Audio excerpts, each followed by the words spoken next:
Hi, everyone. If you're already here for the Structuring the Day webinar from Khan Academy Kids, thank you so much for joining. We're going to get started in just a minute when folks have had time to join. Thank you.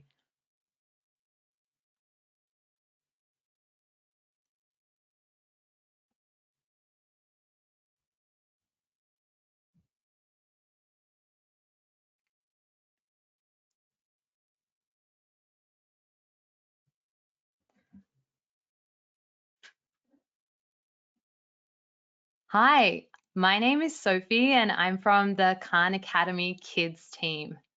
Thank you so much for joining today for our parent webinar on structuring the day and how some of the Khan Academy Kids resources and tools and support center can help you keep your days moving with your little ones at home.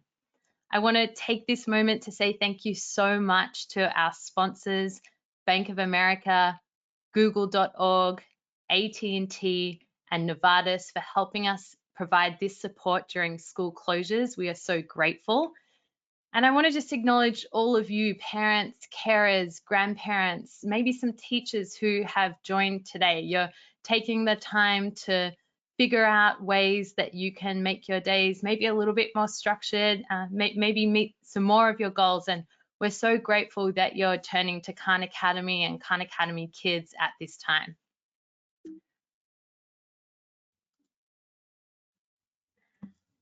I am Sophie Turnbull. I'm from the Khan Academy Kids team, and today I'm really excited to be joined by two of my friends and colleagues, Vicky Lang and Dan Tu, and they are both on the Khan Academy team. Today, our big objective is to make sure you know where to go to find tools to help you structure your day and achieve your goals during this school closure period. We've got a bunch of free resources and we've got our expert Vicky joining to give us some tips and tricks. I think this will be really helpful for parents who are thinking about ways that they can help keep their children learning throughout school closures. We won't cover in detail how to get set up on Khan Academy Kids, how to download the app and set up a profile for your child. And we won't cover specific advice for teachers. That is all really important stuff. And if you go to the handout that is linked in this webinar, you'll see that on the learning objectives page, we have linked to the Getting Started guide and to the teacher guide. And if that's what you're looking for, then I'd encourage you to check those resources out. What we will cover is a quick overview of the Khan Academy Kids resources, and then we'll spend most of our time hearing about this idea of structuring our day, and we'll hear from a pro on how to do this. And then we're going to turn it over to you. I want to spend at least 10 minutes of today answering your questions and hearing from you about what's on your mind as you try and structure your day with your little ones. Khan Academy Kids is a part of Khan Academy, but it's a separate app. It's a mobile app, and it was designed particularly for children ages 2 through 7. Just like Khan Academy, it's completely free. There are no ads, there are no subscriptions in the app. It is a really rich and educational and also entertaining experience for your 2 to 7-year-old. It has a range of activities. We built it with Head Start, so it has a lot of the academic and non-academic activities that are really useful for getting your preschooler, kindergarten, first grader ready to go on and succeed at school. So it includes math and reading, also things like telling the time and life skills like getting dressed. It has a huge social emotional learning aspect to it, things like understanding emotions and expressing frustration, which I think is really important during this time. And it also encourages children to get up and move around, to draw a picture for a friend and get creative. It is so much more than just drilling the hard academics. And that's what we hear from parents, and that's what they really love. during this time of school closures, we have had a think about, and we've talked to parents about what they're finding useful. And one piece of feedback has been the app is amazing, but I'm just really struggling to structure my day. How much time should we spend on Khan Academy Kids versus playtime or doing other things that are so important throughout day? And how on earth do I get any work done in this mind-bogglingly confusing time? And one thing that we have come up with at Khan Academy is a set of schedules that just gives you a recommendation, a guide, a starting point that educators and parents alike came together and helped to form, that says maybe you could structure your day like this. So on this page in your handout, you'll see a template for the daily schedules. They're the Khan Academy schedules, and they go right from preschool right through to the end of high school. So if you've got a child of any age and you're listening to this webinar, they'll be helpful for you. We've also included this more guidance link, and that is the Khan Academy Kids team has added some very visual and fun schedules specifically for children ages 2 through 7. And if you're looking for something where you can actually engage and build a schedule with your child, then I'd encourage you to have a look at those extra examples from Khan Academy Kids. And we put these schedules out having heard that they were important, but we could not have prepared ourselves for the feedback that we got from parents. You know, one of my favorite quotes is a parent who says, I just got teary-eyed reading the Khan Academy schedules. You know, these are fantastic. Parents just saying that it has really helped them to get some degree of normalcy back into their day. And so I really want as many of you all to access these schedules. We'll be sharing the handout and you'll be able to click on those links and check them out. But what I thought would be really important was to acknowledge that they won't just work as is for everyone.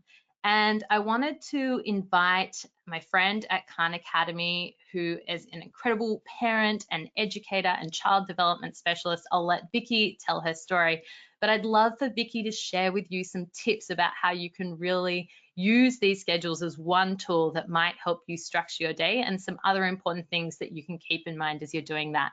So I'll hand over to Vicky. Yeah, thanks, Sophie. What a wonderful introduction, and what just a wealth of fantastic resources y'all have put together at Khan Kids. I just my 6-year-old loves it. It's so fun. So yeah, I'm gonna talk to you a little bit about the specific schedules that we've put together at Khan Kids, and sort of the bigger principles of like, what are some things to think about as you're structuring the day for a young child, especially if you are also trying to get work done at the same time, because I'm living that myself right now, all trying to do 1,700 things at once. Before I launch into that, just a little bit about who's talking to you. I'm the learning scientist at Khan Academy. I help all of the teams understand how learning works and how to design for it. I've been doing learning design for a long time, first as an elementary school teacher and then in ed tech, and I am the parent myself. I'm a single parent of a 6-year-old. So I have a lot of practice. She's in kindergarten, a lot of practice doing 2 things at once, and am living this currently of her kindergarten being closed. I'm trying to figure out how to structure this day for her while also continuing to try to do my job. So let's look at what some of these key principles are of what we're trying to do when we're structuring the day for a kid, and why you would want to put structure on it at all. If we can go to the next slide.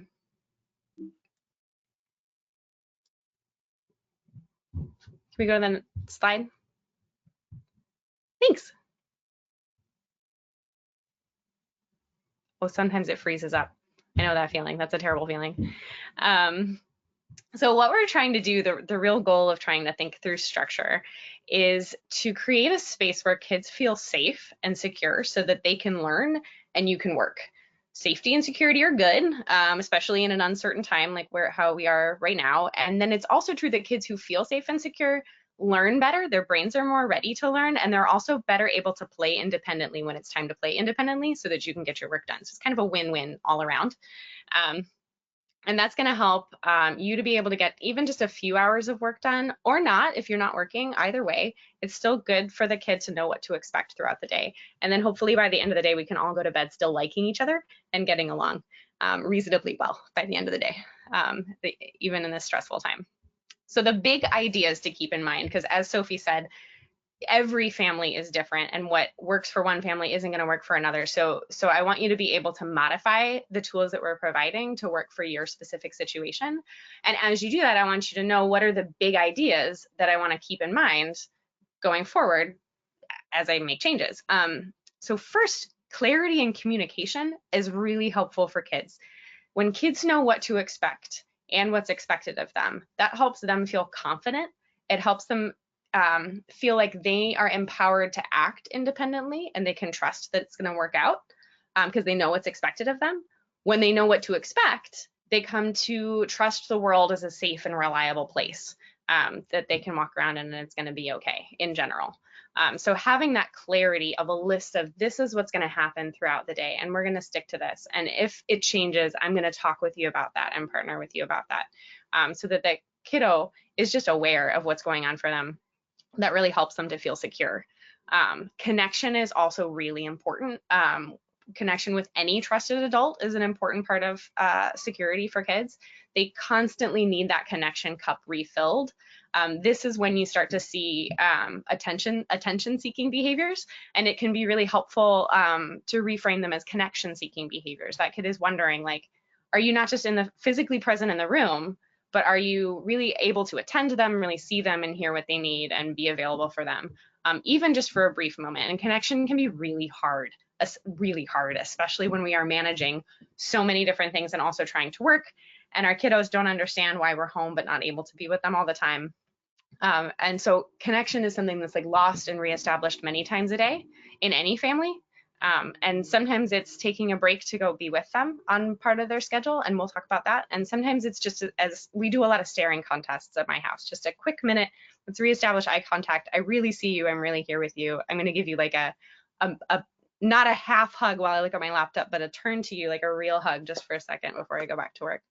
That can really help that kid feel more secure. And then choice is another big idea that helps kids develop a sense of positive self-control and autonomy. It gives them practice with planning. It helps them understand that they can make a plan and they can carry it out and they can feel successful with that if we give them just a manageable number of options and set them up for success. So that's going to support their development and their executive functioning skill as they grow, and it creates ownership, which means the kiddo is more bought in and more engaged and more motivated to do what they need to do during the day because they had a little bit of choice in when they're going to do it and exactly what they're going to do. So those are the big ideas that I recommend trying to build into a schedule. That said, everybody is in just chaos right now. And so you're doing great. Whatever you're doing is great. These are just some things to try to carry forward. So let's look at, and this, sorry, if you can go back for just a second, this picture on the right, this is my daughter. And you can see choice there. This is our schedule that she's standing on, and then she's got activity cards there, and she's thinking about where she wants to put her cards during the day. And so this is something that we do every morning at breakfast, but you're going to be able to figure out what works for you and your family. Looking at the next slide, what might actually go in your schedule? You know, it depends on how much time you have and what your school has provided with you, and it's going for you, and it's going to vary depending on what you're able to do. But if you look at a typical early childhood classroom or preschool classroom, these are the topics they'd be trying to cover. Reading and writing, that should say writing, some math. We have both of those in Khan Kids. It's fantastic. Social time with other kids, even if it's on video with a play date or with adults. Free play time where they can be creative and get some large motor practice and small motor practice, and science and social studies. Are you going to be able to do all those every day? No, I'm not able to do all those every day. Like, there's a reason teaching and parenting are two different jobs, and we don't have people ordinarily that are full-time parents and full-time teachers. You're not going to be able to do that, and so give yourself some grace and patience. But we're all doing the best that we can. And if you can go to the next slide, we'll look just briefly at the examples of some of the things. This is a sneak preview of what's coming for you on Friday through Khan Kids. So there's a couple different structures. This is the written one. There's an option on the left where you can write in the times that work for you, activities, there's activity cards, and there's a space where you can write in the name of the grown-up, or you could just write independent if it's independent time that might be with that kiddo, because then the kiddo knows. It's easier for them to play by themselves for a half hour if they know when you're coming back. And then there's an option on the right if you don't have the time or space to invest in that that level of connection, then there's this version that's just for your kiddo to fill in their activities. And you can pre-fill it if you want to be consistent every day and limit the number of choices, whatever works for you. If you look at the next slide, I think there's some examples here of how that might look. We do things like read on video chat with grandpa while I get an hour of work done every day. That's something that's helpful. Or you can just fill in pre-filled activities. And then on the next slide, this is my last example, is the visual schedule for younger kids who can't read yet, don't understand time yet. We've provided these pictures where you can kind of build, there's a blank template or there's a pre-filled schedule, and you can fill in what's going to work for you. And you can, even young kids can have choice and where they put different things to whatever extent you're comfortable with. And with that, I will turn it back over to Dan, who's going to say just a little bit more about where to find these resources, and then we'll take questions. Hi, thank you, Vicki, and thank you, Sophie. I just wanted to cover off a few things before we get to resources and open it up to live questions. First, attached to this webinar, we have a handout section, so please grab and download the version of this presentation.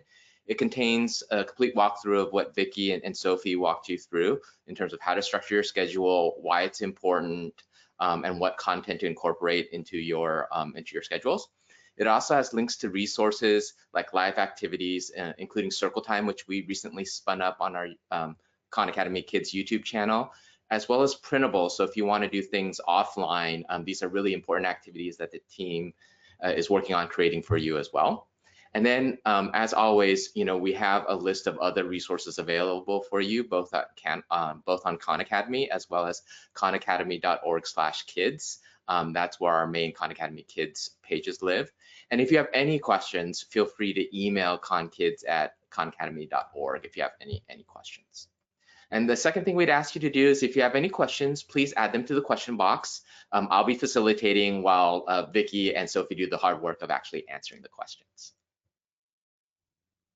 All right, so we already have quite a few really good questions coming in. I'll start off, Vicki, this one's probably for you, from Senthil. This is a funny one. Are we sure we can have a timetable for a 2-year-old? That's where the picture one comes in. That's a great question. So kids that young, you're right, don't understand time. It's too abstract, but they can understand sequence. So we're having snack now. That means next we're going to read a book, and next we're going to do nap. So having just the order of things can help kids to understand what's first, next, last. Thank you. And then we have a question from Carrie. Actually, I can chime in a little bit before I pass it off to either of you. So Carrie asks, I'd like to know any tricks on how to get a 6-year-old to enjoy reading, either by someone else or by himself as he learns to read. I read with my nieces and nephews as they were growing up throughout all the ages. And the way I've done it that's worked for me is we'll take turns reading like a little paragraph or a sentence, and often acting out the character or just like enunciating and just playing along with it just beyond the page has been really helpful for me. So Sophia or Vicki, if either of you'd like to provide your own tips there. Yeah, I think reading with a variety of adults, it can be exciting. My daughter's much more excited to read to her grandmother than she is to read to me. Another thing that can help is sometimes as parents, we were really excited for them to try to learn, and we try to read, and we can push them a little bit. I know I tend to fall into that sometimes. And if we back up and just let them go at their own pace, give them room to make mistakes, give them wait time while they're sounding something out, just let them take their space and slow down. That can make it feel like a lower pressure activity for them, and they can be more excited to engage in it. And the little bit that I would add is that the Khan Academy Kids app has a whole library of thousands of books. A lot of them are our own original characters. So there's 5 really happy animal characters. Some of them are about nature, and you should really check those out too. Perfect. And then Sophie, this one's probably best for you. Gul asks, is there a way to access Khan Academy Kids through a browser? I have 2 kids, but only one mobile device for them to use. Yeah, the short answer is no. The Khan Academy Kids app was built for really little fingers, so it's designed to be on a mobile device that can be manipulated, and so it works on a Chrome touchscreen, but not on the typical desktop browser experience. That's something we would love to build, and I'm really glad you've asked that question. I guess in that scenario, I would say maybe having one child take a look at Circle Time, which is available in browser because it's hosted on YouTube, and that's a 15-minute or so reading and interactive activity that's supposed to really represent that circle time that kiddos have in preschools and schools all over the country. And then maybe using some of our printables. If you have a printer at home, we've also adapted them. If you don't have a printer at home, there are some offline activities that maybe your child could get excited about. And thanks so much for laying out that scenario that you've got. I'd definitely love to take it onto desktop someday. Yeah, and I would just echo what Sophie just said. It's the team's developing a tremendous amount of resources that are off the app as well. Sophie's one of the stars of Circle Time, so you get to see Sophie repeatedly visit there as well. And then the printables are just adorable. So I think that's a really fun activity that you can take offline as well. We have a great question from Jason, and I can start with this and then probably pass it over to you, Vicki. So Jason asks, how do we navigate between this schedule and what our districts are sending us? I would just echo that we created these schedules early on before any other public schedules were really made available. And so we were developing it to fill a void that we saw that was a need. And if, and obviously we don't want to conflict with what your districts are advising for you. So I'd just kind of give that background before I hand it over to Vicki. Yeah, that's a great point. And I would just say that different schools are doing different things, and you can fill in, if you're working with one of those blank templates where your child has some choices, you can just fill in the fixed things, right? Just write in 9 o'clock circle time with class before you even give them the sheet. We do that here. I fill in like where I have a work meeting and I'm not going to be available to be with her, so she knows she can't schedule math or something during that time. So then you're just limiting the number of choices that they have based on what free time they actually have to schedule. You can also put other constraints on it, like we need to do exercise in the morning because otherwise you are off the walls by the afternoon, or math has to happen in the morning because your brain is tired at the end of the day. So just pre-filling, I think, is what I'd say. Okay, perfect. This next question, Sophie, perhaps you can answer this question. So Ernesto is asking, is Khan Academy Kids targeted more towards native English speakers? Khan Academy Kids is an app in English. We have actually had a lot of great feedback from English language learners who are using the app. An example might be the read aloud feature in the books is a really helpful way to onboard to then reading independently. And there's lots of very simple guidance and reinforcement delivered by the narrator, Cody Bear, throughout. So I would say it is in English and the learning will happen in English, but I think it can be well suited to English language learners as well. And Ernesto, we'd love to hear feedback from you, if you have it, on what that is like for you and your experience, but we've had good luck with that so far. Thank you for that, Sophie. So this question is super important because I think many of us are facing this. Lori asks, any tips for a very small living environment where a child doesn't have a dedicated school area? So we talked about scheduling with time is interesting in terms of scheduling with space. Yeah, that's a great question because we didn't talk about that at all, but it is great for kids to have a space that's a consistent workspace, just as it's great for us as adults to have a desk that's organized where we get our work done, because your brain kind of switches modes. If you don't have that, I think you can still signal work time and work brain with just a special folder or a special area, like a corner of the room where there's a pillow to sit on and a clipboard, or anything that is kind of dedicated for the use of learning specifically and not used for other purposes, I think can serve the same function as having a dedicated space. Perfect. I have a question from Cater here, and probably Sophie, you could answer this one. Does Khan Academy also provide suggestions on physical activity? We have a physical development section, so if you can kind of dive into that, that'd be terrific. Thanks, Sophie.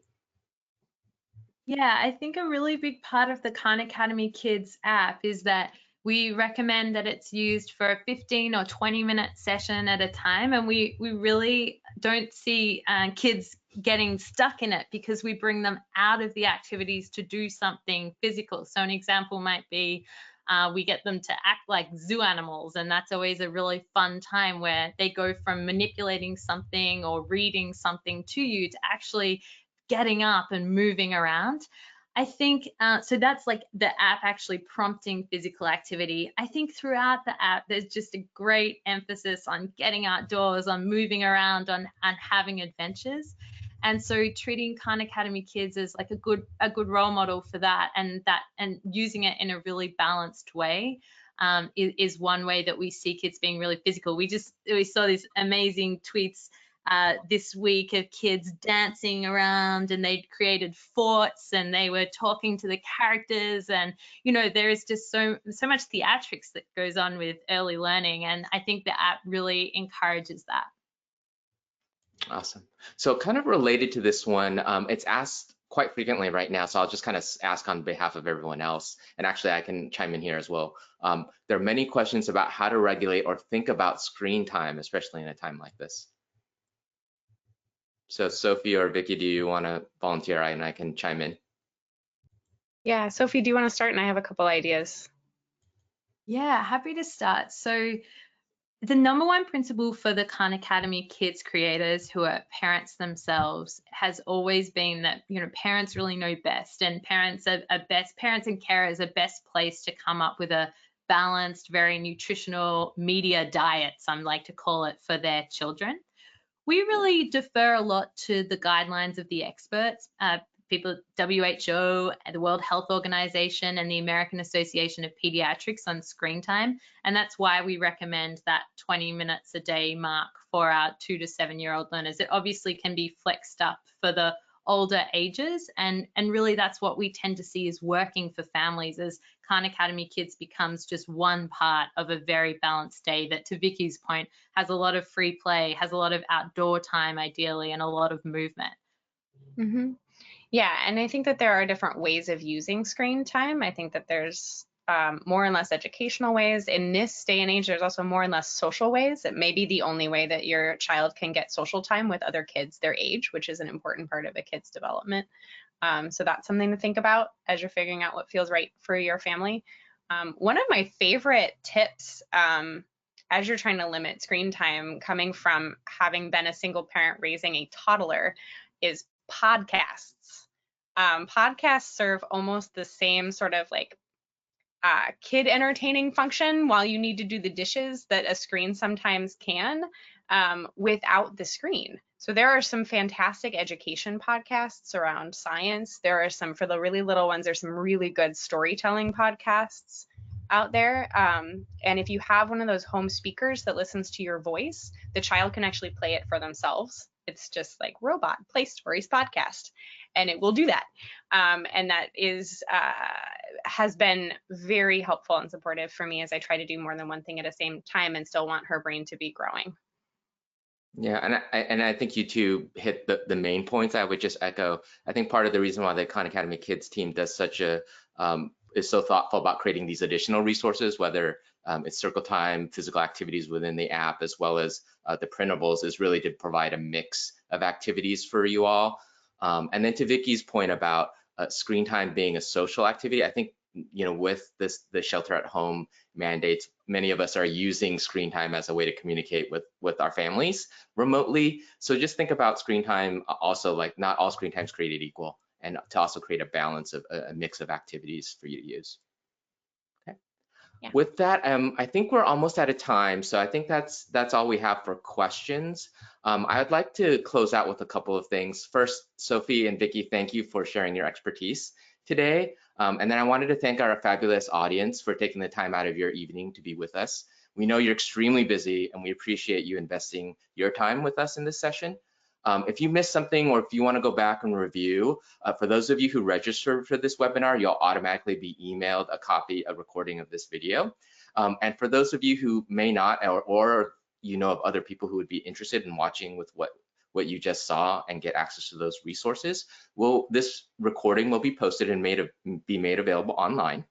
And additionally, we have quite a few resources on khanacademy.org as well as khanacademy.org/kids, specifically for younger learners. And we're updating those resources daily. So be mindful that you can come visit those pages and you'll see the updated versions pretty much every day. And then before we sign off, we do want to ask you to do us one more favor and take the poll that pops up at the very end of this webinar. And we want to know two things from you. First, how could we make this future iteration of this session even better for other parents? And then secondly, what kind of session would you like to see next from us? In fact, this session was actually a product of feedback we heard from you all. Our first section was a very high level overview, and many of you asked for more structure and more tips, and that's what this was meant to do. And so we're continuing to listen to you, and we're here to support you, so please provide us with that feedback. And in closing, all of us recognize that you're juggling a lot as parents here. This is really uncharted territory for all of us. And we here at Khan Academy just wanted to remind you to be kind to yourselves. It's okay, we're all in this together and you've got this. So with that, from all of us at Khan Academy, thanks again and good night.